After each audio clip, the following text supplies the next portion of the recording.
Partie de mesures de sécurité. Comme première mesure de sécurité, porter des gants de laboratoire afin de se protéger contre la soude caustique est très irritable et peut provoquer des brûlures chimiques. Comme deuxième mesure, porter un cache-nez pour se protéger des vapeurs qui se dégagent lors de la réaction entre la soude caustique et l'eau.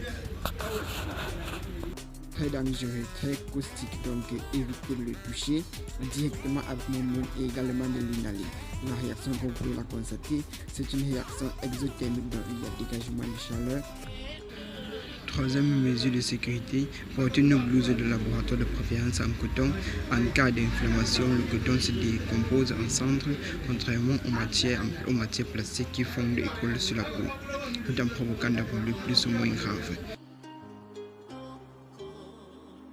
Quatrième mesure, porter des lunettes de protection pour protéger vos yeux des éventuelles vapeurs ou jets de solution de soude caustique qui parviendront jusqu'à ces derniers, car la présence de solution de soude caustique dans les yeux peut vous rendre aveugle si vous n'intervenez pas immédiatement.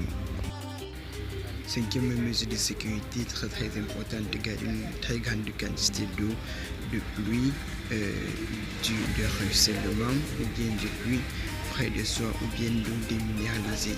Cette eau servira d'inhibiteur au cas où la solution de soude caustique sévère entrera en contact direct avec votre peau. Dans ce cas, vous allez la verser de manière abondante sur la zone concernée.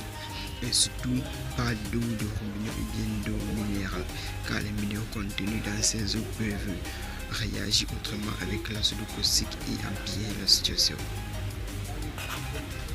Sixième mesure de sécurité, porter des bottes ou toute autre chaussure fermée et imperméable pour protéger vos pieds contre la solution de soude caustique. Septième mesure, qui est une mesure facultative, porter un chapeau de laboratoire pour protéger votre tête contre les éventuels jets de soude caustique qui pourront arriver jusqu'à vos cheveux. On ne sait jamais, mieux vaut être toujours prudent.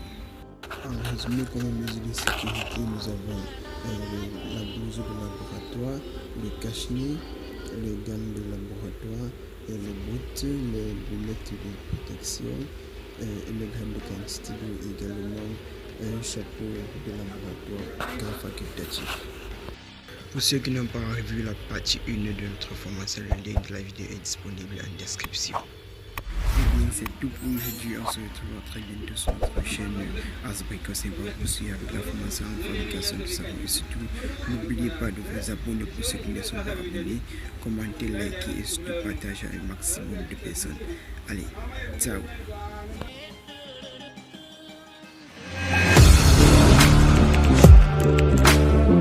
Audio Jungle.